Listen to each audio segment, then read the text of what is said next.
that we created a brand new type of processor, almost 70 trillion operations per second. If you've never heard about Nvidia Jetson, basically it's Raspberry Pi on steroids. Huge amount of steroids. In 3 minutes I'm gonna share with you everything you need to know about this board, so stay tuned.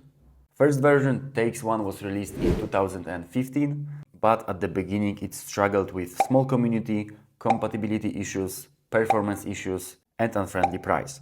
But over a couple years everything have changed. As you for sure know, Nvidia stock skyrocketed to the moon, meanwhile they invested massive amount of money to develop better Jetson experience.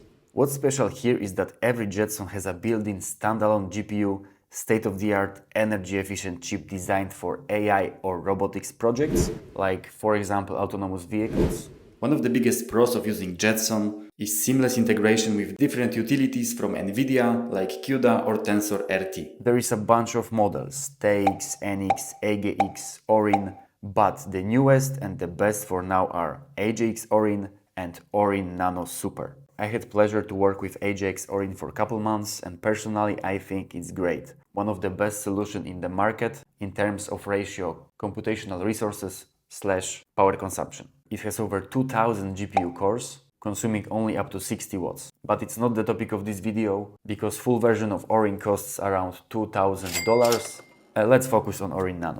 Is it really better than Raspberry Pi? With built-in GPU, its computational power outperforms Raspberry without any doubts. There is a popular unit to measure computational performance, flops, floating point operation per second. Jetson Nano scores over 3 teraflops, where the newest Raspberry Pi up to 20 gigaflops. So Nvidia is over 100 times better. Now somebody can say, okay, so why you don't just put Raspberry in the trash? I saw that people often ask which one is better. I don't like this comparison. For me it's the same as comparing a Ferrari with a bike. For sure Ferrari is better if you want to travel on the highway, but to go to buy some fruits on your local market, bike is probably a better choice. For machine learning and AI projects, Nvidia surpasses RPI so much that it doesn't even make sense to compare them.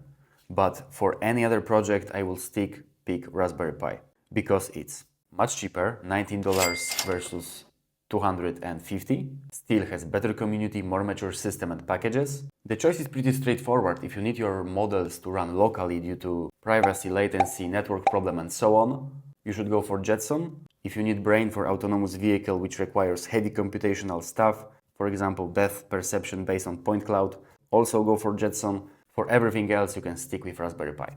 Raspberry Pi is standing still and it's not going anywhere, but if Nvidia will maintain price drops, it can slowly take over some fields where currently Raspberry is the king. For example, running tiny LLMs or YOLO models. If you had opportunity to use any of Jetson boards, let us know in the comment section what do you think about these boards in general. That's it for today. Thanks for watching, subscribe for more and hopefully see you soon.